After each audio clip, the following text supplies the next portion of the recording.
स्वागत है आप सभी का अपने YouTube चैनल आधारशिला क्लासेस में। आज हम लोग फिर से हाइट एंड डिस्टेंस की चर्चा करने वाले हैं। अगर आपने शुरुआती वीडियो जो इसके बेसिक क्लास जो लिया गया था इसका, अगर आपने उसको नहीं देखा है तो सबसे पहले डिस्क्रिप्शन बॉक्स में जाएं और जो लिंक आपको मिलेगा उस पर क्लिक करें और पहले वो 20 मिनट के आसपास का वो जो बेसिक क्लास का जो कॉन्सेप्ट है उसको लें, तब जाकर के आज का क्लास बेहतर ढंग से समझ में आएगा। वैसे हमारा पूरा प्रयास होगा कि आज आपके दिमाग में पूरी तरह से इसका कॉन्सेप्ट डाल दें। ठीक है, तो हम लोग चलेंगे आज के पहले क्वेश्चन की तरफ, लेकिन उसके पहले फिर से दोहराना चाहेंगे। आप उन्नयन कोण समझ चुके हैं और नमन कोण समझ चुके हैं। उन्नयन का मतलब क्या होता है जी? उन्नयन का मतलब होता है उन्नयन।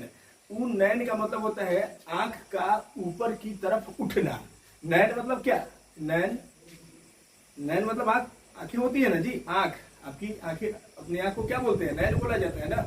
तो नयन का ऊपर की तरफ उठना उन्नयन कहलाता है। तो उन्नयन कोण का जब चर्चा हो तो समझिए ऊपर वाला ऐसे जी, और जब अवनमन का चर्चा हो तो ऐसे, यानी ऊपर से जब कोई देख रहा है तो नीचे की तरफ जो एंगल बन रहा है ये वाला, यहाँ पे ये हमारा क्या हो जाता है जी? ये हो जाता है यहाँ से जो एंगल बनता है। यहाँ देखिए, हम इसको समझाने का आपको प्रयास करते हैं ऐसे एक बार फिर से उस चीज को, कि अगर कोई यहाँ से देख रहा है, यहाँ से देख रहा है तो ये यहाँ से बनता है क्या? उन्नयन कोण।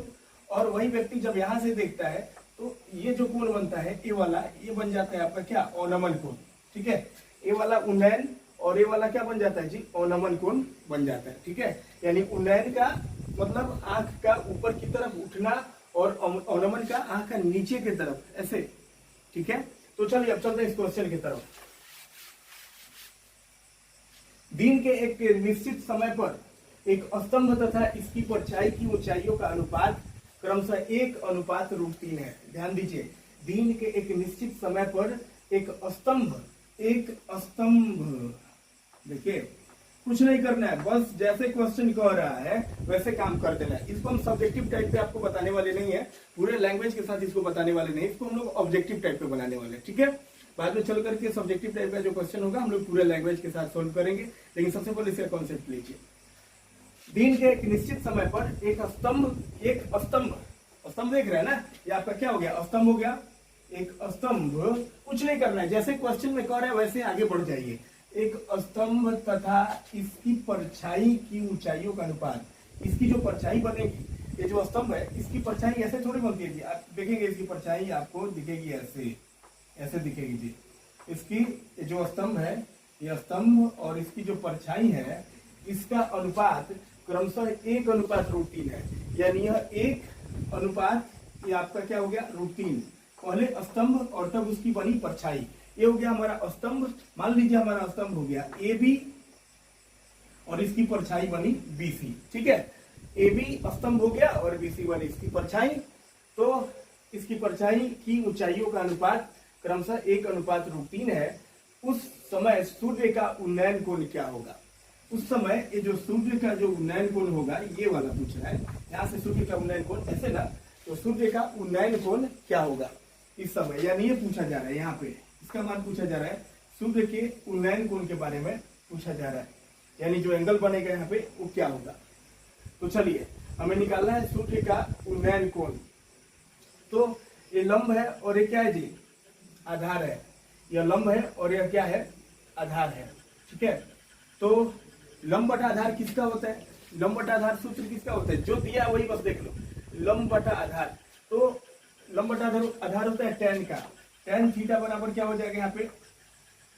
tan थीटा बराबर हो जाएगा क्या आपका? tan c बराबर हो जाएगा यहाँ पे इसके लिए लंब यानी AB।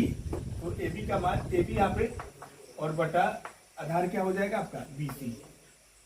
तो यानी हमारा क्या हो जाएगा? बराबर है AB का मान है कितना? 1 और बटा √3। बताइए ये जो tan में है इसका मान 1/√3 होता है कितना डिग्री का? 30 डिग्री का। याद है ना, मैंने पहले ही बोल दिया है कि साइन कोस tan का मान आपको अच्छे तरीके से याद रखना होगा, यानी 30 डिग्री। यानी हमारा जो कोण बनेगा वो कितना हो जाएगा जी?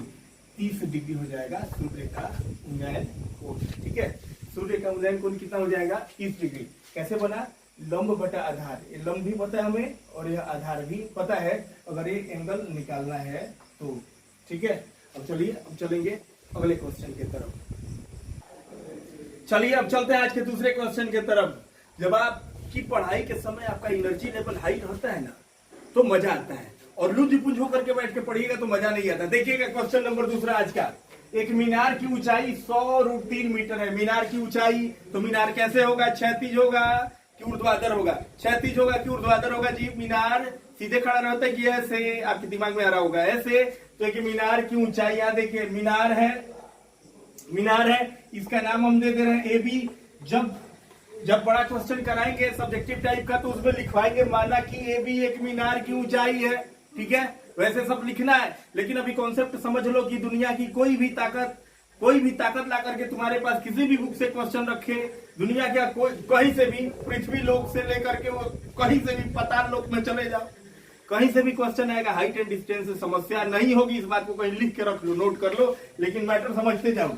एक मीनार की ऊंचाई 100√3 मीटर है। मीनार की ऊंचाई है, ये मीनार की ऊंचाई है, और इसकी कितनी ऊंचाई है? 100√3 मीटर है। ये हम अपने मन से लिख रहे हैं कि क्वेश्चन में दिया है। एक मीनार की ऊंचाई है, एक मीनार की ऊंचाई 100√3 मीटर है। इस मीनार की पाद से, पाद का मतलब होता है इसका पैर, इसका जड़, इसका पाद बिंदु है, इसका पाद बिंदु है जी, ये इसका शीर्ष है। जब शीर्ष बोलेगा तो समझ जाना मुंडी यानी सिर, और जब पाद बिंदु बोलेगा तो पाद बोलने का मतलब क्या? पैर समझना, नीचे वाला पैर, जो पैर देख रहे हैं ना अपना पैर, वो समझ आपका पाद बिंदु है।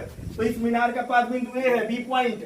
तो इसके पाद बिंदु से 100 मीटर की दूरी पर, पाद बिंदु से 100 मीटर की दूरी पर, 100 मीटर की दूरी पर देखिए, ये मीनार की ऊंचाई 100√3 मीटर है, और इसके पाद बिंदु से 100 मीटर की दूरी पर क्या है? स्थित बिंदु से इसकी चोटी का उन्नयन कोण, इस बिंदु से 100 मीटर की दूरी पर जो बिंदु स्थित है, इससे इसकी चोटी का उन्नयन कोण, चोटी मतलब इसका शीर्ष वाला भाग को चोटी बोला जाता है। चोटी हम कहा, चोटी आप लोग लगाते हैं जी, चोटी यहाँ पे चोटी रहता है ना जी, समझते हैं? चोटी क्या रहता है? पैर में, कमर में, नहीं ना सिर में, वही इसका सिर।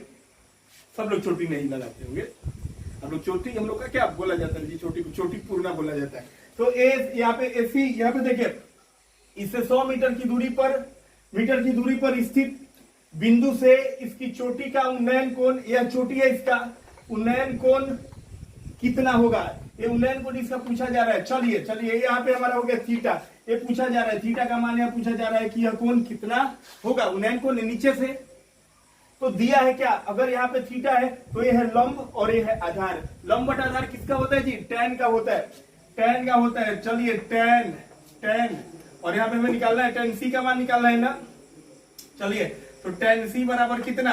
लंब बटा आधार, लंब है ए बी, लंब क्या है? ए बी, और बटा आधार क्या है? बी सी, आधार क्या है? B C. यहाँ देखिए tan c का मान आपका, चलिए यहाँ पे हमें tan c निकालना है ना, तो tan c बराबर हो जाएगा कितना? ए बी का मान देखिए, ए बी का मान 100√3 है। ए बी का मान कितना है? 100√3। यहाँ देखिए ए बी का मान 100√3 है, और बटा बीसी का मान कितना है? बीसी का मान है आपका 100 मीटर, 100 मीटर है जी। ये 100 से 100 क्या हो गया? कैंसिल हो गया, क्या बचा? √3। अब बताइए ना, ये √3 बराबर कितना? tan में कितना डिग्री होता है? tan में कितना डिग्री होता है √3 का मान? tan में 60 डिग्री होता है √3 का मान, याद है ना? चलिए ये हो गया हमारा बराबर कितना? tan 60 degree, tan 60 degree. √3 का मान कितना होता है? tan 60 degree. तो यही हमारा रिजल्ट हो जाएगा। इसकी चोटी का उन्नयन कोण हो जाएगा कितना? 60 डिग्री, यानी हो जाएगा इसकी चोटी का उन्नयन कोण 60 डिग्री हो जाएगा हमारा आंसर, ठीक है? यही आंसर हो जाएगा। कितना डिग्री हो जाएगा? 60 डिग्री। कोई दिक्कत? ऐसे क्वेश्चन ना, छोटे क्वेश्चन में आप नहीं फंसिएगा, ठीक है? ये बहुत आसान था ना? कमेंट बॉक्स में जरूर बताइएगा कि ये सारे क्वेश्चन आपको आसान लग रहे हैं कि कठिन लग रहे हैं। अब चलेंगे क्वेश्चन नंबर 3 के तरफ। चलिए अब चलते हैं आज के क्वेश्चन नंबर 3 के तरफ। अभी क्वेश्चन काफी शानदार है, आपके एग्जाम में पूछता है इस टाइप का। एक पतंग की डोर 100 मीटर लंबी है। अच्छा बताइए पतंग कैसे उड़ता है? ऐसे सीधे, ऐसे थोड़ा सा तिरछा झुक के, ऐसे 100 मीटर लंबी है, तथा यह 36 से 60 डिग्री का कोण बनाती है। कैसे 60 डिग्री कोण बनाएगी जी? चलिए देखते हैं यहाँ पे 60 डिग्री का क्या कर रही है? कोण बना रही है, ठीक है? एक पतंग की डोर 100 मीटर लंबी है, तो चलिए पतंग की हमारी डोर है 100 मीटर। पतंग की डोर को मान लेते हैं, चलिए इसका नाम देते हैं ए, और इसका नाम दे दिए बी। यानी हमारी जो पतंग की डोर है वो है 100 मीटर की, ठीक है? जो ए बी है लंबी है, तथा यह क्षैतिज तल से, क्षैतिज है जी, यही ना क्षैतिज है, और ये वाला ऊर्ध्वाधर बोला जाता है। ये वाला क्षैतिज, ये वाला ऊर्ध्वाधर। हाँ, चलिए तल से 60 डिग्री का कोण बनाती है, यहाँ से कितना डिग्री कोण बनाती है, 60 डिग्री का। फिगर समझ गए, क्वेश्चन आपके हाथ में मुट्ठी में 60 डिग्री का कोण बनाती है। भूतल से पतंग की ऊंचाई कितनी है, भूतल से पतंग की ऊंचाई कितनी है बताइए। चलिए इसका नाम दे दे रहे सी। तो भूतल से पतंग की ऊंचाई कितनी है। ऊंचाई का मतलब आप क्या समझ रहे हैं, पिछले क्लास में भी बता चुके हैं। ऊंचाई का मतलब ए बी है कि बीसी है कि एसी है, ना एसी है ना ए बी है, ऊंचाई आपका बीसी है। भूतल से भूतल भूमि का तल, भूतल मतलब भूमि का तल, भूमि का तल यानी भूमि के इस तल से पतंग की ऊंचाई कितनी है, यानी पूछा जा रहा है बीसी। क्या पूछा जा रहा है, बीसी पूछा जा रहा है। बीसी बराबर व्हाट, ठीक है, बीसी बराबर व्हाट ऑब्जेक्टिव टाइप का क्वेश्चन है, ठीक है। कभी कभार 2 नंबर पे सब्जेक्टिव में भी पूछा जा सकता है, लेकिन हम लोग इसको ऑब्जेक्टिव टाइप से बनाएंगे। बीसी पूछा जा रहा है, भूमि ए ना भूतल से पतंग की ऊंचाई कितनी है, भूतल से पतंग की ऊंचाई कितनी है। क्या सोचना है, दिया क्या है पूछ क्या रहा है, दिया क्या है पूछ क्या रहा है, दिया है यह पूछ रहा है, यह थीटा है आपका, यहाँ थीटा आपका यहाँ है। तो जाहिर सी बात है कि ये हो जाएगा आधार, जो कि कुछ दिया नहीं है। पूछ क्या रहा है, लंब पूछ रहा है, और दिया है क्या, कर्ण दिया है। जब ये आपका थीटा यहाँ है तो ये कर्ण है ही, और ये क्या है जी, लंब है। तो लंब और कर्ण, लंब बटा कर्ण किसका सूत्र होता है, लंब बटा कर्ण साइन थीटा का। ये सब याद रखना होगा, साइन थीटा बराबर लंब बटा कर्ण, कॉस थीटा बराबर आधार बटा कर्ण, ये सारे आपके माइंड पे रहने चाहिए जी।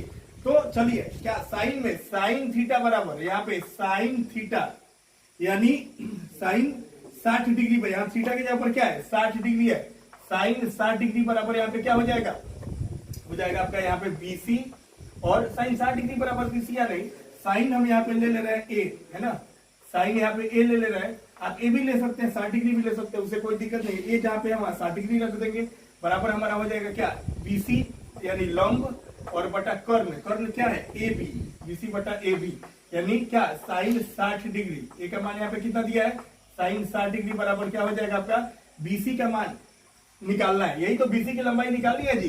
भूतल से पतंग की ऊंचाई, भूतल से पतंग की ऊंचाई आपको ज्ञात करनी है, और बटा एसी का मान आपका 100 मीटर, एसी का मान कितना है 100 मीटर। साइन 60 का मान क्या होता है, याद है ना, साइन 60 का मान कितना होता है जी, साइन 60 का मान √3/2 होता है। साइन 60 का मान √3/2। कहीं से कोई परेशानी हो तो बताना जी कमेंट बॉक्स में। बीसी का मान हमें निकालना है, बीसी का मान निकालना है, और यहाँ पे 100 दिया है, यहाँ पे 100 है, और निकालना है हमें किसका मान, बीसी का मान निकालना है। चलिए यहाँ पे 2BC तिरछा तिरछी गुना करते हैं, और 100 में √3 से गुना करेंगे तो 100√3 मीटर हो जाएगा, और इसलिए हमारा क्या हो जाएगा, इसलिए यहाँ पे बीसी बराबर 100√3, और बटा हो जाएगा आपका 2, बटा हो जाएगा 2, और एक कट जाएगा 2 से 100 कट जाएगा, कितना बार में 50 बार में कट जाएगा, यानी 50√3 मीटर हो जाएगा आपका भूतल से पतंग की ऊंचाई। हो सकता है कि आपके एग्जाम में 50√3 नहीं दे करके √3 के जगह पे 1.732 रख करके 50 से गुना कर दिया ऑप्शन में।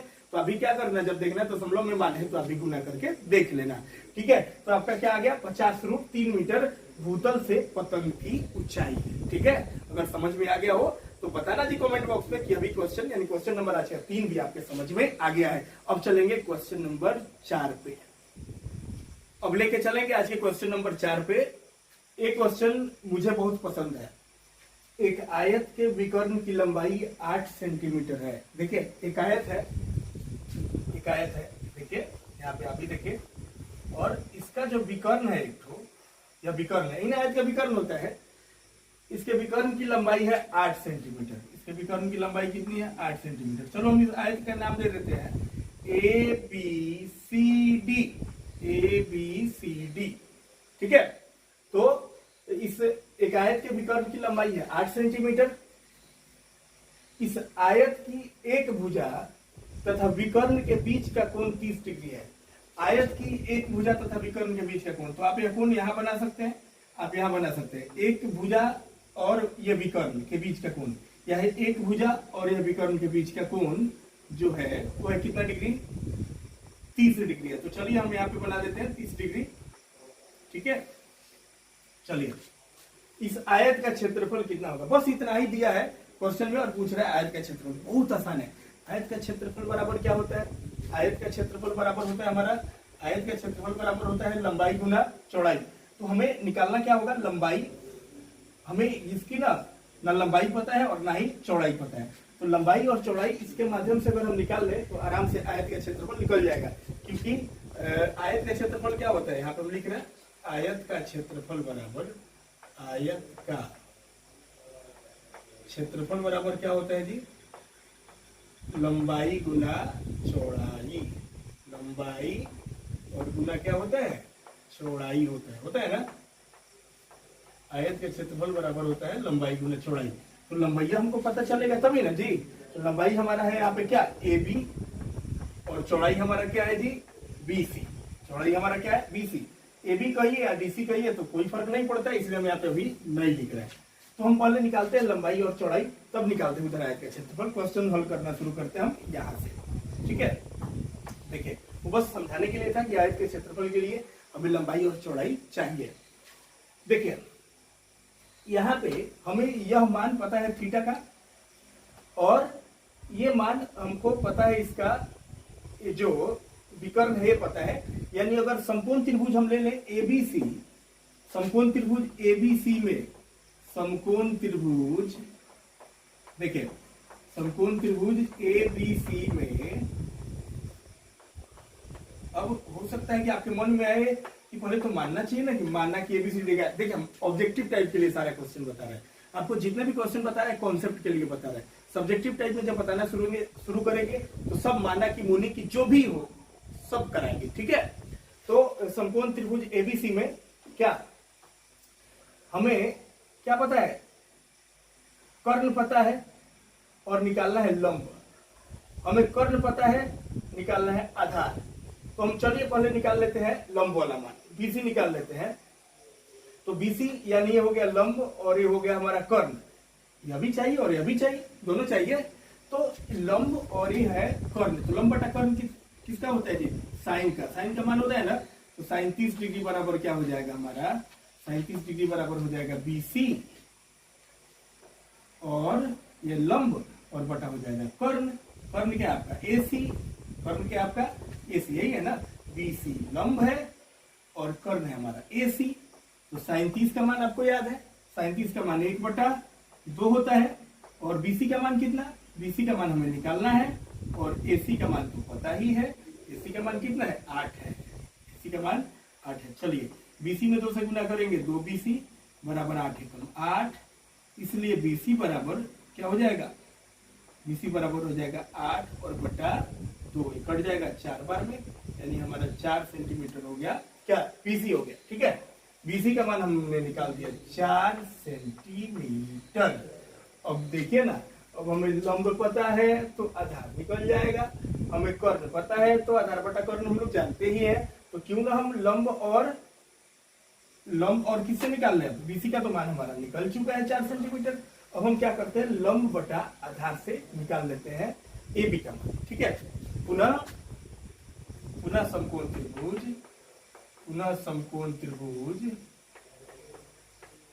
इसी में, किसमें, एबीसी में लंब बटा आधार किसका होता है, लंब बटा आधार किसका होता है, टैन का। टैन 30 डिग्री बराबर क्या, लंब हमारा हो गया बीसी, और बटा आधार क्या है जी, आधार है एबी। यही तो चाहिए हमको, एक तो निकल गया है और एबी निकाल देंगे। एबी टैन 30 का मान तो आपको याद ही है, 1/√3, और बीसी का मान यहाँ देख रहे हैं 4, और बटा एबी आपको निकालना है। अब क्या होगा, एबी में 1 से गुना करेंगे एबी, और 4/√3 से करेंगे तो 4√3 हो जाएगा सेंटीमीटर में, ठीक है। 4√3 हो जाएगा, ठीक है, सेंटीमीटर। अब चलिए ना, निकालना बहुत आसान हो गया, लंबाई गुना चौड़ाई। तो इसका लंबाई हम चलिए ले लेते हैं एबी, हमारा निकल चुका है कितना, 4√3 सेंटीमीटर। एबी हमारा लंबाई है, और चौड़ाई क्या है जिसका, चौड़ाई है बीसी। आयत का क्षेत्रफल बराबर लंबाई गुना चौड़ाई होता है ना, तो एबी निकल गया है, बीसी निकल गया है। एबी का मान कितना आया है जी, एबी का मान आया है 4√3 सेंटीमीटर, और बीसी का मान है 4 सेंटीमीटर। का सेंटीमीटर से गुना करेंगे तो सेंटीमीटर स्क्वायर, 4 चौका 16, और √3 हो जाएगा आपका सेंटीमीटर स्क्वायर। यानी 16√3 सेंटीमीटर स्क्वायर आपका हो जाएगा रिजल्ट। यानी इस आयत का क्षेत्रफल कितना निकल गया, आयत का क्षेत्रफल निकल गया 16√3 सेंटीमीटर। था ना मजेदार क्वेश्चन? तो कमेंट बॉक्स में जरूर बताइएगा कि क्वेश्चन आपके समझ में आया कि नहीं आया, ठीक है। और आप इसका स्क्रीनशॉट भी ले सकते हैं, खुद से बनाने का प्रयास भी कर सकते हैं। और अब चलेंगे क्वेश्चन नंबर नेक्स्ट क्वेश्चन की तरफ। अब चलते हैं। अब चलिए आज का 5वां क्वेश्चन।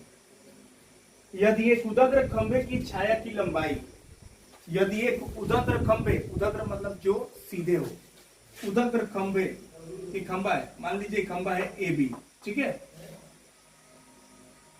इसकी छाया की लंबाई, इसकी जो छाया है इसकी लंबाई खंभे की लंबाई के √3 गुना है। खंभे की लंबाई जो है उसका √3 गुना है। तो सूर्य का उन्नयन कोण क्या है ये पूछा जा रहा है। ये सूर्य का, इससे जो यहाँ पे ये उन्नयन कोण यहाँ बनेगा, यहाँ पे ये पूछा जा रहा है। चलिए इस बिंदु का नाम दे दे रहा हूं सी। ये जो सूर्य का उन्नयन कोण यहाँ से जो बनेगा ये पूछा जा रहा है। अब सवाल ये उठता है कि ना यह पता है ना ये पता है, लेकिन इतना पता है कि जो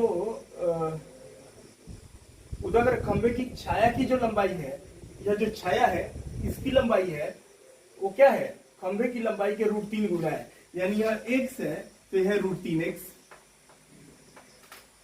यह y है तो यह √3y, क्योंकि इसका यह √3 गुना है, खंभे की लंबाई के √3 गुना है। यानी खंभा की लंबाई को हमने माना कि खंभे की लंबाई बराबर x, तो इससे बनने वाले छाया की लंबाई बराबर √3x, ठीक है।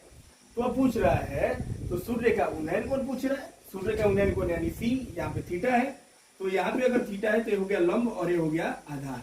तो लंब बटा आधार किसका होता है, टैन का। तो टैन c बराबर क्या होता है जी, टैन c बराबर थीटा का ही मान निकालना है।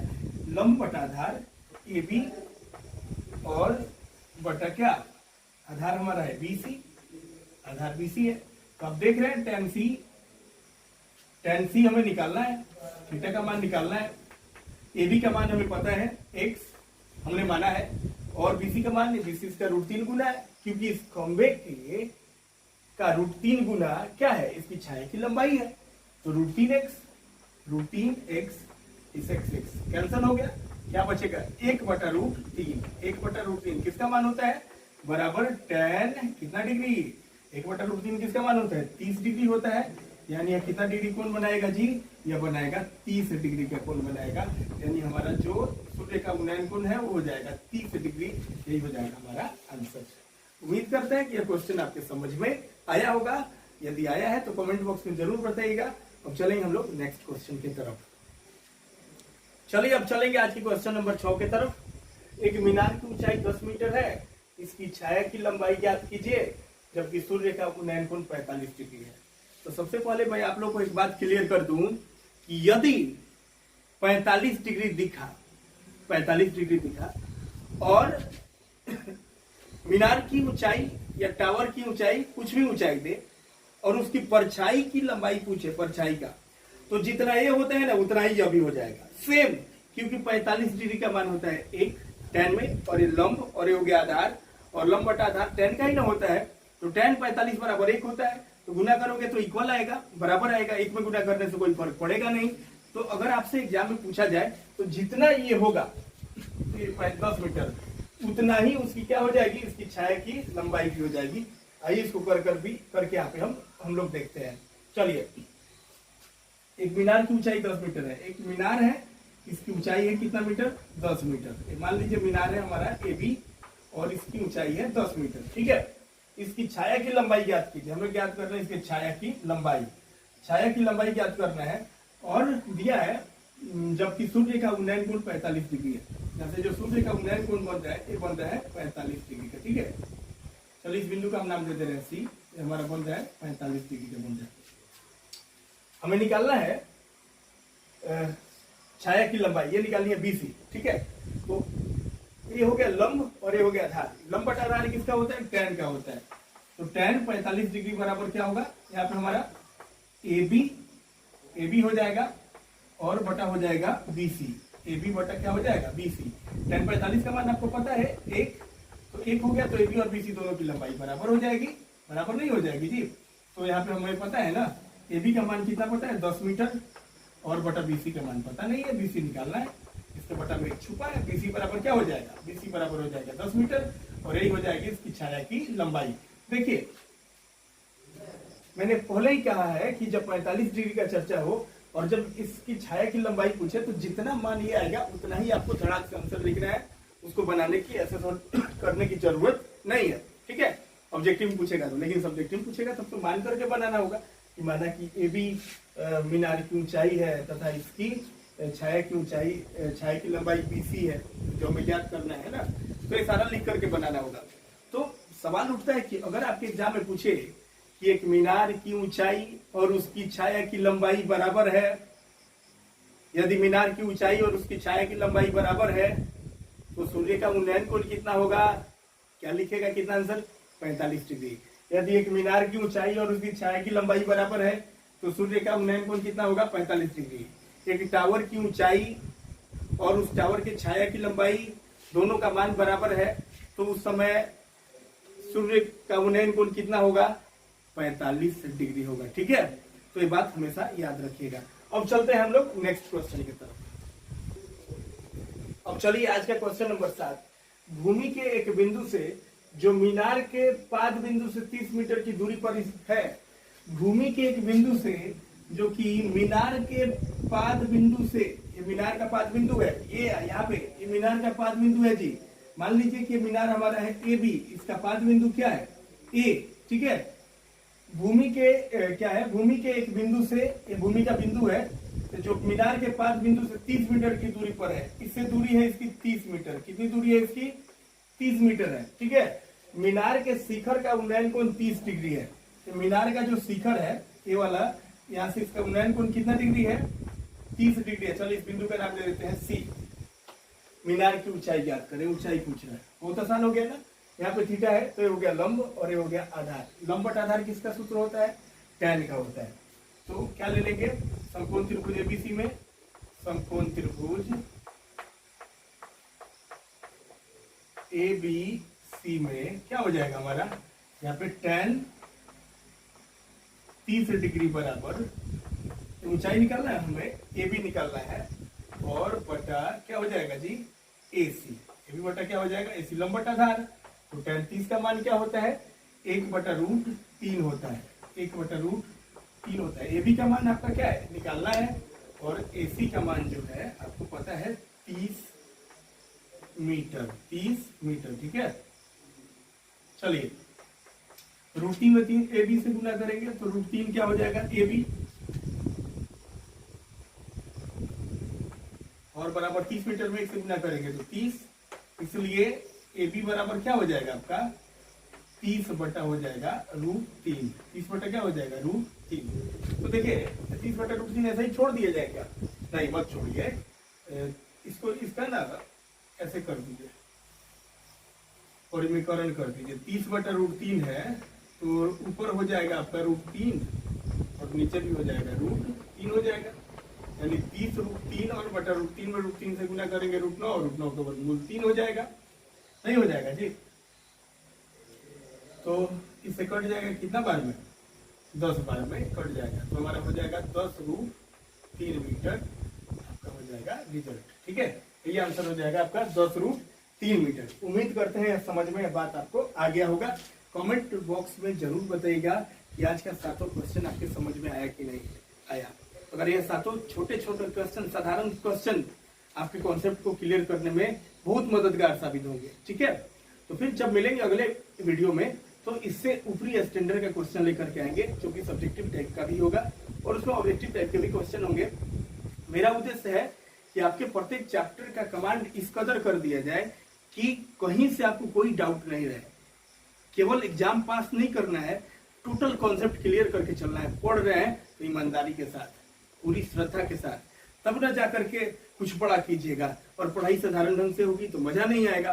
तो ऐसे ही हम लोग आगे बढ़ते रहेंगे और पूरी ईमानदारी के साथ पढ़ते रहेंगे। मिलेंगे फिर अगले वीडियो में। अगर चैनल पर नए होंगे तो सब्सक्राइब जरूर कर दीजिएगा, फ्रेंड सर्किल में शेयर कीजिएगा, तब ना चैनल भी ग्रो करेगा जी। सबका मन लगेगा काम करने में। तो मिलेंगे फिर नेक्स्ट वीडियो में। बहुत बहुत धन्यवाद।